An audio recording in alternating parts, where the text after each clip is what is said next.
শুভ দুপুর বন্ধুরা, সবাই কেমন আছো? আজকে দুপুরে খাওয়া দাওয়ার মুহূর্ত দিয়ে ভিডিওটা শুরু করলাম। আজকে একটু বেরিয়ে যাওয়ার তাড়া আছে।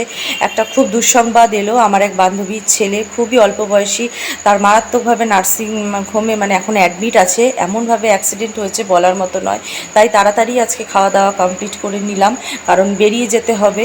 তো ব্যারাকপুর নার্সিং হোমের দিকে চলে যাব। তো দেখো, চলে এসেছি নার্সিং হোমে, বাইরে বসে আছি। মেয়ে জামাই আমার আসলে তারপরে একসঙ্গে ঢুকবো। তো দেখো, অপেক্ষা করছি, আর কিছুক্ষণের মধ্যেই চলে যাব। তো দেখে এলাম, মনটা আরও ভারাক্রান্ত হয়ে গেল দেখার পরে। ভেতরতে যদিও ক্যামেরা ভিডিও অ্যালাউ থাকে না, সেই জন্য যাই হোক, তো এখন মনটা বাড়িতে গেলে খারাপ হবে। তাই মেয়ে বলল নাতিকে নিয়ে যাও, তো নাতিকে নিয়ে আসলাম সঙ্গে করে। তো দেখো, নাতির সঙ্গে সন্ধ্যাবেলা বসে আছি। ঘরে একা থাকলে মন আরও খারাপ হয়, দুশ্চিন্তা আসে। তাই দেখো, এই দুষ্টুকে নিয়ে বসে বসে গল্প করছি, আর কি করব সন্ধ্যাবেলা। তো সেই মুহূর্তটাই তোমাদের সঙ্গে শেয়ার করলাম।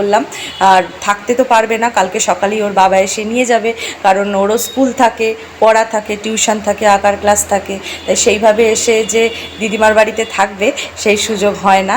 তো ওকে নিয়ে বসে রয়েছি, তা বসে বসে গল্প করছি, আর কি করব।